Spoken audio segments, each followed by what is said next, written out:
وعلى عباده الذين اصطفى أما بعد فأعوذ بالله من الشيطان الرجيم بسم الله الرحمن الرحيم قال الله تبارك وتعالى في القرآن الكريم يا أيها الذين آمنوا أطيعوا الله وأطيعوا الرسول وأولو الأمر منكم صدق الله العظيم.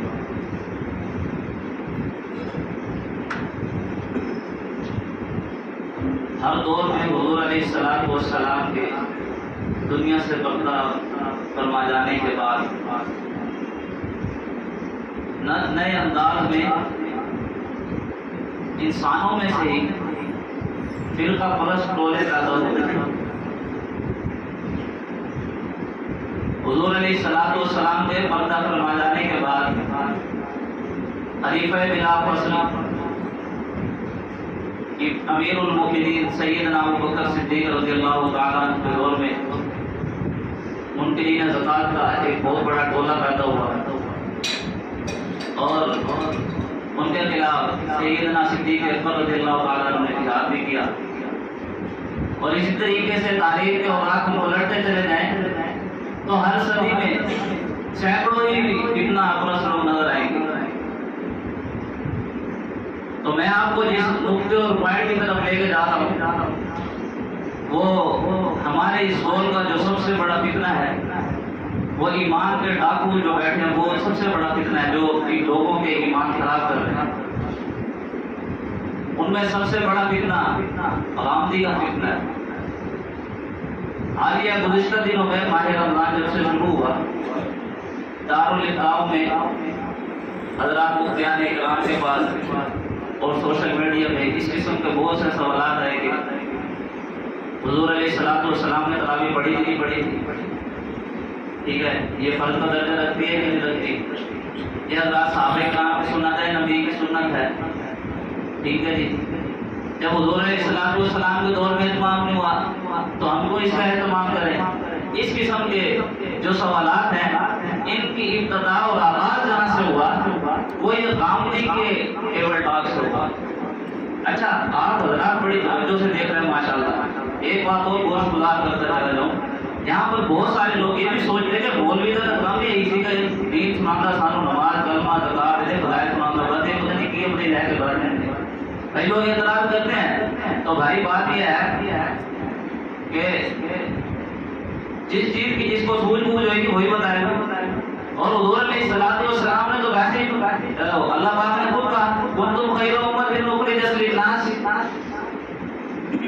عاشقانہ ترجمہ یہی ہے کہ بھائی تم تو ایک دوسرے کے خیرخواہ پیدا کیے ہو, تم تو ایک دوسرے کے خیرخواہ پیدا کیے ہو. تو ایک ایمان والا اور دوسرے ایمان والے بھائی کا ایمان فاسد ہو رہا ہو اور جا رہا ہو تو کیسے برداشت کر سکتا ہے.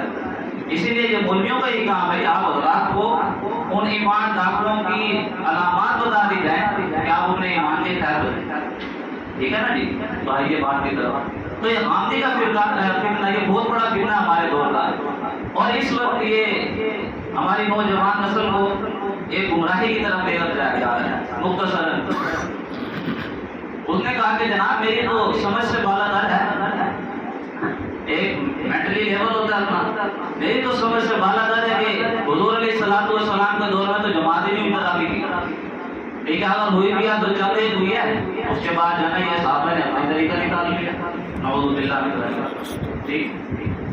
اور دوسرا اس کا جو سوال تھا وہ یہ تھا کہ قرآن کے اندر صلاۃ آدم تو بین تراویح کا ذکر نہیں ہے, بتاؤ ہے بڑی زبردست عجیب و غریب بات ہے, ٹھیک ہے جی. ذہن تو ایک دم کہتا ہاں بھائی واقعی نہیں ہے. تو میرے بھائی اور دوستوں اس سے ہمارے نوجوان طبقے کے اندر بہت انتشار پیدا ہوا کہ واقعی یہ تو باتیں ٹھیک کر رہا ہے لیکن وہ باتیں ٹھیک نہیں کر رہا. کیوں؟ حضور علیہ الصلوۃ والسلام نے فرمایا علیکم بسنتی و سنت الخلفاء الراشدین المہدیین, میری اور میرے صحابہ کی سنتوں کو مضبوطی سے تھام لو. اور آگے عربی میں الفاظ تھے مجھے یاد نہیں آ رہے, اور ایسے پکڑو کہ جیسے جھگڑوں سے انسان کسی چیز کو پکڑتے, اتنی مضبوطی کے ساتھ. تو پھر سیدنا عمر فاروق رضی اللہ تعالیٰ عنہ کے دور میں